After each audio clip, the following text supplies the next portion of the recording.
Hello again, and welcome to the Corner Studio here in my garage. And I see from our high-tech teleprompter that it is indeed time for another episode of Friday Evening Camera Talk.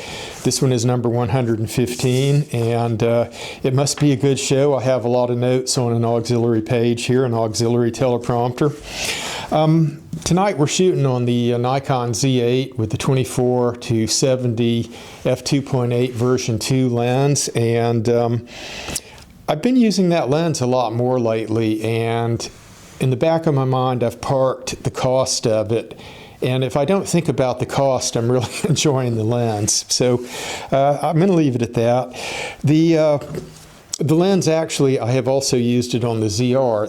The program tonight is mostly about the Nikon ZR. I want to talk about its photographic capabilities a little bit, but since the camera was brought into the house, the wife has been using it mostly, and I guess about the past 2 weeks I've taken it out and tried to put it through its paces and learn more about it. But we came up on the 4-month mark here in about a week or so. Somehow, just looking back, I never did a 3-month review on this, so I'm overdue for talking about the 3-month review on it. Before we get started with all that stuff, I want to bring up the microphone. This is the ME-D10.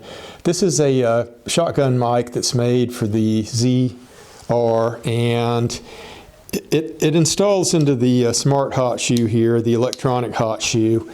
And I introduced this mic on the channel a while back. It came in not long after the camera itself, and then I think they were out of stock in a lot of places. And this mic has, for me, taken some getting used to. Now, the wife takes it out and uses it. She always keeps it on pure rather than focus. And typically, because we're pointed at our subjects, it's usually set to front.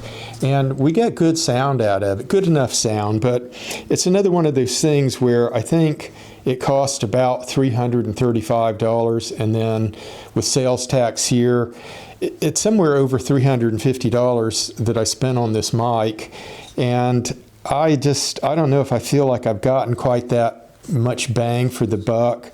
It's comparable in quality to the Saramonic V-Mic Mini 2, which I did some samples with it a while back, and I have to say, would I buy this again?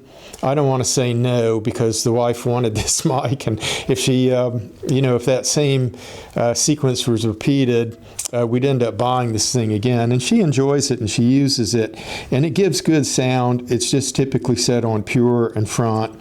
It has a nice form factor, and it's compact, and it packs up nice and tidy in the bag where we use it. So there it is. I put the information out there. You guys can decide.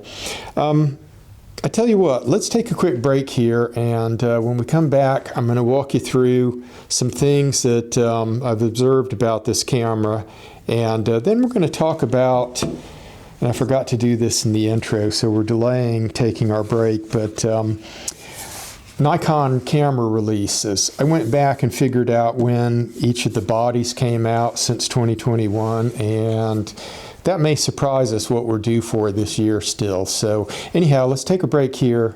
We'll be right back.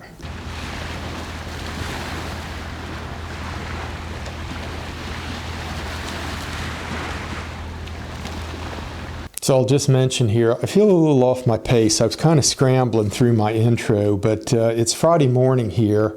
In fact, it's about to be Friday lunchtime, and I'm only just now shooting the program. I don't know if I'll get it edited today and uploaded. I wanted to actually post this for Friday evening, since it's Friday Evening Camera Talk, but I want to talk about the pros and cons of the Nikon ZR. And the first thing is, imagine it, if you will, without this base plate on and this extra bulge here for the handle. That's a small rig product, and the wife likes it, and it gives us an ARCA compatible plate to be able to put it on a tripod. But in general, I want to speak to the ergonomics of the camera and the balance, and I like it. Even with the small rig handle on here, I like it. My preference would be, and I've told the wife this a number of times, and she uses the camera mostly now, so we're kind of going with how she likes to kit it out. But I look at this as a handheld rig and a grab-and-go kind of rig, and we've parked the 28-400 on it, and I could just as soon do without this extra, bulb here. But the wife swears by it.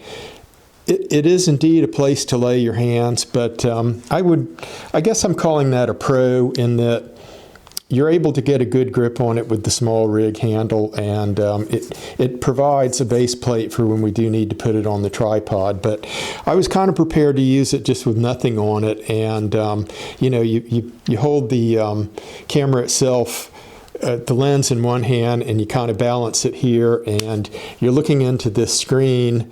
And I sort of saw that as one of the merits of the camera, but its handholdability is good without this on it or with that on it, and it's just two different approaches we've got here.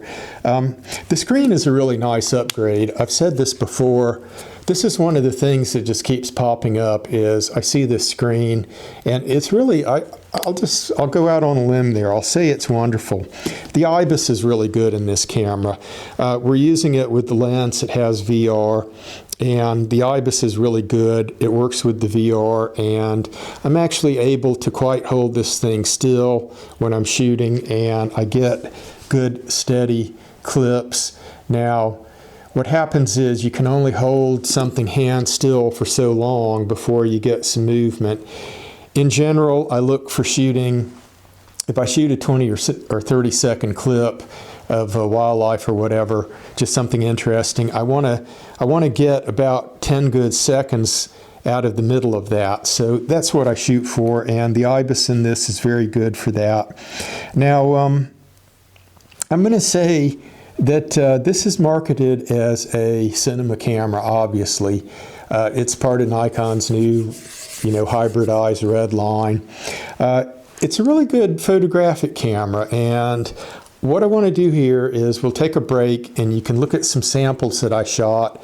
I shot the samples using both this lens and the 24-70 2.8 version 2. So we'll take a look at those pictures, and we'll be right back.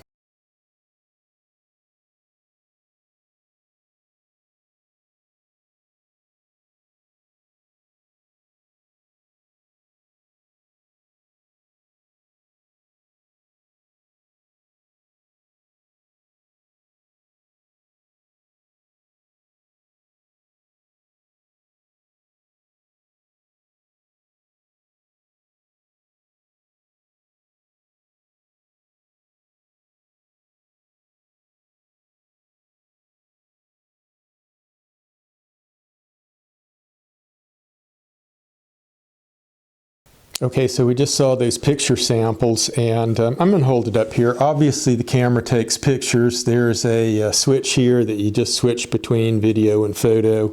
The pictures are of good passable quality. I have no complaints about it. We did not buy this camera specifically to be a photographic camera. If I want to take a picture of something, typically I'll reach for the Z8. It takes a way better picture than this camera's capable of. Kind of looking back in the rearview mirror, and this is just pure subjectivity here, but I liked the output on the Nikon ZF for photos better than I do this camera, the ZR. And I think if you're just being honest with yourself and looking at the output and not thinking about the money spent, the Z52 probably could be a boxing match there with this camera. The cons, and it's time to get to those. This is slower focusing than the Z8, and you should say, well, naturally it is because of the price point on it. It's a cheaper trim line, but the Z8 focuses noticeably faster than this, and I think holds onto the subject better than the ZR.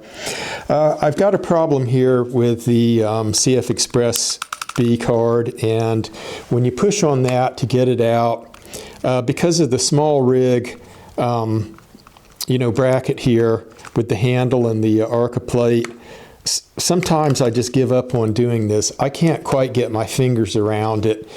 So I end up getting a pair of tweezers and having to pull the card out of there. And it's an inconvenience, and you go through it every time you want to download the card. Now, people with more nimble fingers than me, maybe they can reach in there and get it out more easily, but I have trouble with it. And probably that trouble would go away if this handle and Arca plate were just taken off of it, because you could have easier access to get your fingers on the card. But we've been using it this way, and it's a drawback. Another drawback on this camera is what you don't see right here. That's the EVF.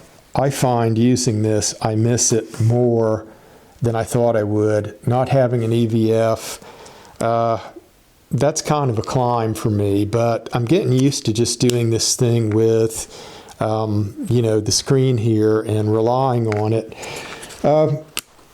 And it doesn't really affect, if you're shooting on a tripod, like inside in a studio or whatever, most times I'm not using the EVF for that type of shooting. But when I'm out in the field, a lot of times I just got to stick my eye up to the hole there and see, and a screen just doesn't work as well for doing that. But it doesn't have one, and you know that when you make the price of admission on this camera. So it's one of those things, just get used to it.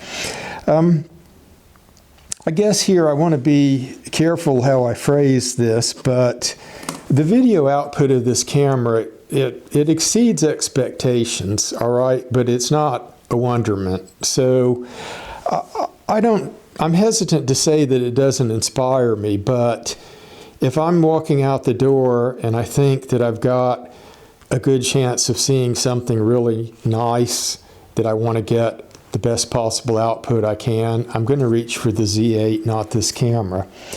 The times that we grab this camera, well, as I said, the wife is using it for a grab and carry camera, but the times that I would reach for this camera is for convenience, because I know it's a highly competent video camera, and I could grab this with the 28-400 on it, and I could go around, I could do just about everything. If I needed to take a few photos, I could do that and be happy with the output. If I really want the best possible output, I'm going to have to reach for the Z8. Let's take a quick break here, and we'll talk about the Nikon release schedule, and that'll be a wrap afterwards.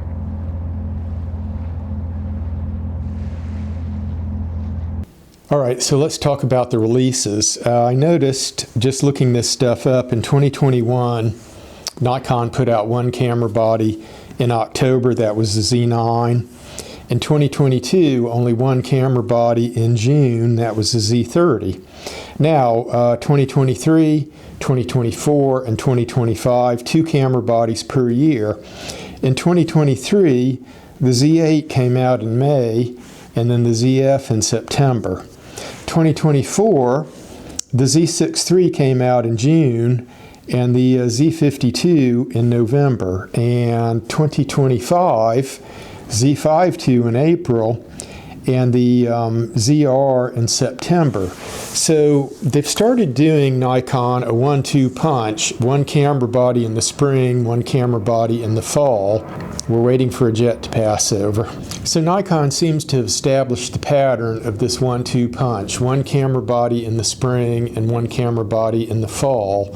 So I think we are just on the cusp of seeing something new out of Nikon. Who knows what it'll be, but we'll end the program hoping once again that they'll talk about the Z9 too at some point. But anyhow, want to thank everybody for joining us tonight. We hope to see you again soon in another video. So till then, take care.